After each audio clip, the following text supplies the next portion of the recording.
السلام عليكم ورحمة الله وبركاته. وأنا إنجينير قادرة.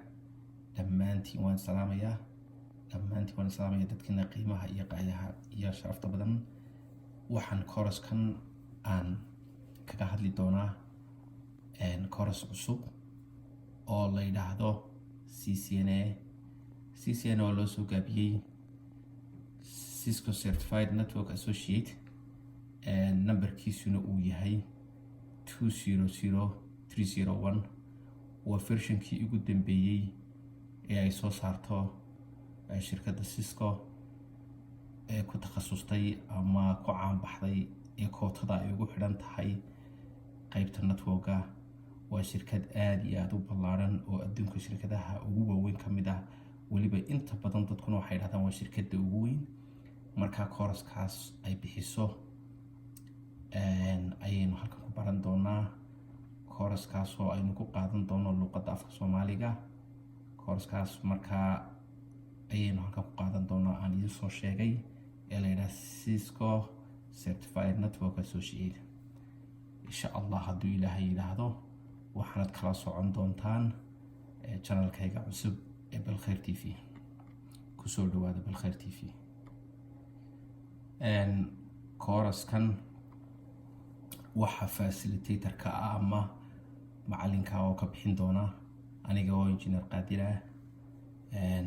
waxaan certified IT professional. certificationka aan diyaariyey waxaa ka mid ah CCNA oo tan hadda aynu dhigaynaa oo loo yaqaano CCNA routing and switching. waa qaybta routerada iyo switcheska. inta badan waa aragtaa shirkadaha hadday tahay qurbaha iyo hadday tahay waddankeeniba waa aragtaan qof kastaba guriga waxa u dhex yaala internetkaas waxa ku xidhay modem ama wax router loo yaqaano. markaa routerada waynu ku qaadan doonaa. that's why markaa koorskan lagu bixiyey router and switchaduna waa aragteen. gadaal baynu kaga baran doonaa casharada haddii alla idmo. waxaan kaloo diyaariyey MCSA waxa weeye Microsoft Solution Certified Solution Associate weeye. waxaan kaloo diyaariyey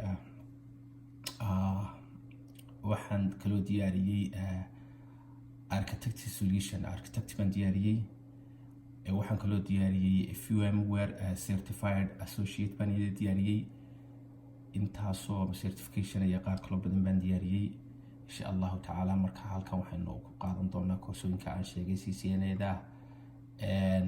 haddaynu CCNA-da aan in yar dib ugu noqdo, CCNA-da materialska aynu ku qaadan doono gadaal ayaan kaga hadli doonaa wax yar ka bacdi insha Allahu tacaala. laakiin waxaan idin sheegayaa maxaa la yidhaha CC-dan cusub ee kooraskani inuu kaa caawin doono examkaaga aad doonayso inaad hadhowto ka diyaariso. examkaas oo inta badan shirkadda Microsoft ay imtixaanka ay bixiso oo online ah oo aad iibsanayso voucherka oo sidaa ku gelayso. waa marka kooraska halkan aynu ku dhamaysano ilaa bilow ilaa dhammaad. kooraskaasi markaa hadda uu kaa caawinaysaa imika tana kooraskana kaa caawinaysa si aad hadhowto imtixaanka adigu aad u samayso. imtixaanku maaha mid wadamadu ay qaadaan, laakiin waa imtixaanka shirkadaas baa u qaabilsan adduunyada oo dhan. waa online, voucherkiisa aad iibsanaysaa balse laakiin lacag badan maaha. laakiin muhiimaddu waxa weeye kooraskii oo free kuwa oo luqadaadii hooyo kugu soo turjumay oon ku baran doono oo gurigaaga ku baran doonto. wax allaalay wax qarashoo kaaga baxaya aanay jirin marka laga reebo markaad hadhowto la barato ee shahaadada aad adigu diyaarsanayso ee aan si fiican aad casharkii halkan uga qaadato adigoo wixii yaqaana oo kalsooni haysta aad hadhowto imtixaan ku bixinayso. gadaal ayaan ka sheegi doonaa lacagtu intay noqonayso, laakiin wax badan ma aha. waa lacag aad u yar marka loo eego lacagta wadamadan ama dalkeeni ama qurbaha laga barto. waa lacag aad u yar. kooraskan haddii aad qaadato waxaad awood u yeelanaysaa inaad shirkadaha u shaqeyso internetka bixiyaa sida shirkadaha waddankeeni Hormood, Telesom, Golis. shirkadahaas haddii aad joogto waddankii, haddaad joogto halkan North America amaba Europe ama Australia amaba Carabaha, si fiican ayaad kooraskan u baranaysaa. waxaad ku baranaysaa adiga kaliya waxaad u baahantahay internet guriga ku yaalo kaliya. laptop haddaad haysato waad ka qaadan kartaa kooraskan.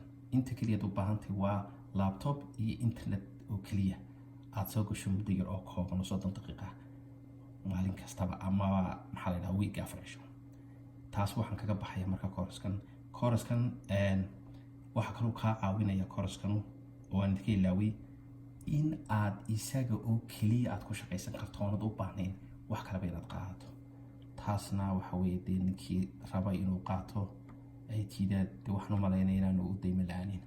halkan waxaynu kaga hadlaynaa in learning materialski ama waxyaabihii kooraska ku baranayseen muddada ma sheegi karo because waan qiyaasayaa laakiin 2 bilood meelahaas kama badanayso kooraska intuu idin socon doono. waa qofka ugu badan ee maaragtay yiraahdo waan igu adkaaday kooraskana waa kooras aad u fudud because luqadaadi buu kugu baxayaa waxa la wax qarashada kaga maxbayso saan hore idinku sheegay. haddaan eego learning materialski waxyaabaha aynu qaadanayno oo kooraskana aynu ku qaadanayno waxaa ka mid ah marka ugu horeysa aynu qaadanaynaa waxa loo yaqaano network concept. oo halka ku aragtaan network concept waxa weeye sida ay u shaqeeyaan networku fundamentalskiisa waxyaabuu ka kooban yahay waxyaabaha aad u baahan tahay resourceska sidaad u qabanayso waxyaabahaas baynu ku baran doonaa halkan.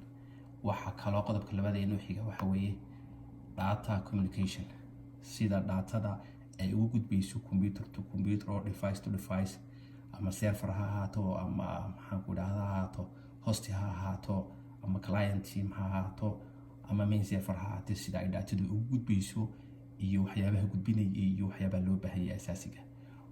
waxa kaloo halkan ku qaadan doonaa waxa la yiraahdo IP address and subnetting. haddii shirkadda aad u shaqayn doontaa ay ku siiso IP address amaba uu qofku yiraahdo aad adiga oo shaqaalaha oo IT maxaa la professional person ama IT admin uu qof ama company uu ku yiraahdo qofka halkan IP address u jajabi oo computerada ugu shubo oo 5 qof ama 10 qof baa doonayaan inay halka IP address wada isticmaalaan ay computerka ku shaqeeyo qaabka aad u isticmaalayso iyo waxyaabaha aad adeegsanaysaa waxaynu ku baran doonaa kooraskan qaybta la yiraahdo IP address and subnet. waxa kale inuu halkan ku qaadan doonaa waxa loo yaqaano VLCM oo loo yaqaano variable linked subnet mask oo iyadana laftarkeeda ah sida loo assign karayo masaska iyo sida ay wada shaqeynayaan IP addressyada waxyaabaha ka kooban iyo meelaha ku taxalluqaan.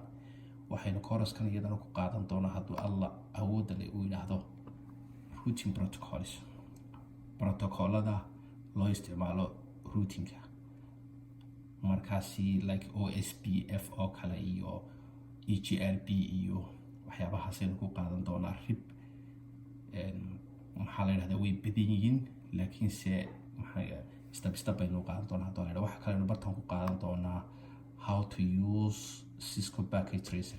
shirkadan bixisa ama kooraska laftarkeeda sida aynu softwareka oo free waan waxa u baahantiin markaa maxaa la yiraahdaa Cisco packet tracer. Cisco packet tracer waa ka aan halka ku qoray waa wax free computerka ka soo download garaysanaysaa waxa weeye application ka dhexdiisa ku baranaysaa sida uu ku anfacayana kaale arag shaqadii aad ka qaban lahayd company-ga ee dhex tagi lahayd ee lagu tustusilaa lagu oran lahaa wire-kan bartan geli kan halkan geli boortiga kan kale ku xidh switch-kan kale ku xidh maxaa la yiraahdaa waxaad isticmaashaa deviceska serverka sidaa ku samee wixii oo dhan oo maqal iyo muuqaala ayaan halkan ku baran doonaa oo idinkoo gacanta ka qabanaya iyo anigoo idin tusi doona oo wixii aad gacanta ka qabanayso adigoo gurigaaga dhex jooga oo aan meel la tegin oo aan shirkadiina tegin oo iskuulna tegin oo maartay waxba gacanta la gelin wixii oo dhan aad halkan ka qabanayso muuqaal iyo muuqaalba ku qaadanayso ayaynu markaa ku baran doonaa. markaa maxaa la yiraahdaa kooraskan waxaan isticmaali doonaa waxa loo yaqaano Cisco packet tracer kaasoo ka haqabtigi doona wax alaaliyo waxaad u baahan tahay. halkan waxa kale aynu ku qaadanaynaa static ama dynamic routing waa protocol iyaduna horaan soo sheegay waa iyaguna OSP maxaan ku idhahdaa RIP maxaan ku idhahdaa version 2 ama any version EGRP iyo kuwii la midka ah. waxa kaloo halkan ku qaadan doonaa waxa la yiraahdo standard and extended access list tusaale ahaan waa qodob aada u muhiima ama waa tusaale aada u muhiima maxaa la dhahaa standard ama extended access listku wuxuu shaqeeyaa waa stabta sida firewallka kale u shaqeeyaa gaari kastoo adduunyada loo wataa firewall buu leeyahay. tusaale haddaan kusoo qaato waa adiga oo shirkadii ka shaqeynaya amaba adigu iskuul iskale dabeetana qof uu doonayo inuu maxaa la dhahdaa shaqaalaha kamid inuu isticmaalo tusaale ahaan hadduu yahay qeybta accountiga inuu isticmaalo computerka ama main serverka managerka. taas markaa adigu aase admin waxaa la doonaya maadaama maaragtay aad sidaad system administrator aad u noqoto inaad ka xiri kartood awood u leedahay inaad ka blockto computerka managerka inaan isticmaalin ama dadka siliska ku iibinaya shirkadda wax ka iibinaya amaba qofkii de managerka aan datadiisii loo gelino secure u noqoto. marka waxa weeye wuxuu qaybtaas ay ka anfacaysaa si aad isaga xidho oo aad uga xidho ama computerka aad uga xidho oo aan serverka loo isticmaalin ama clientigu amaba isaga laftarkiisa aan computerka loo isticmaalin ama adiga laftarkaaga oo gurigaaga joogo oo walaalka computerka lagu soo fadhiisto si datada isticmaal si datada aan uga xidhi karto oo aad uga blockarayn karto aan u isticmaali karin ayaa ku baran doonaa iyadana qaybtaasi la yiraahdo standard and extended access list. qaybta ugu dambaysa oo course-kana marka ugu dambaysa waxaynu ku qaadan doonaa IPv6 addressing iyaduna waxa weeye waa qaybta ugu dambaysa. qaybtan waxaynu ku qaadan doonaa addressing IPv6 conceptiga ama learning materialska maxaan ku idhahdaa course-keenu intaasuu inooga okaanayaa.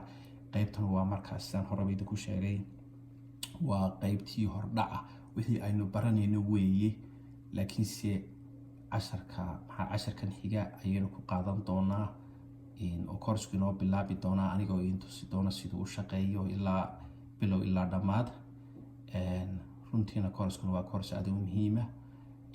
berigii hore dadku maxaa la dhahdaa qofku intuu jaamacad u tago course-kan qaato ilaa iyo dee heer jaamacadeed 4 sano jaamacad maxaa la dhahdaa kusoo qaata markuu dugsiga sare dhameeyo 4 sano jaamacad qaadan jiray ama college 4 years ama 3 years ku qaadan jiray. hadda imka aqoontii waa la casri gareeyay.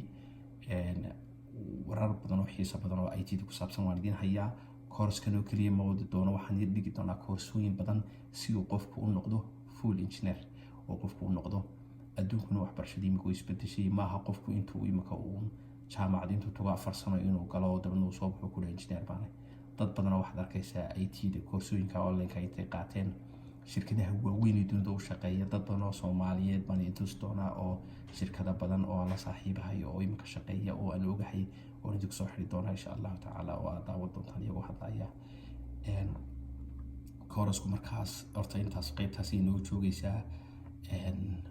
halkana waxaan idinku hayaa the message to the audience fariintaas idinku socotaa and hopefully I know that you will love the message and please share, subscribe, like and comment, and inshallah I will get back to you soon as possible inshallah ta'ala. wassalamu alaikum warahmatullahi wabarakatuh. ma ogaanina inaad noo subscribe gareysaan, noo share gareysaan oo noo like gareysaan insha Allah ta'ala. waan hubaa inaad ka heli doontaan insha Allah ta'ala course-kan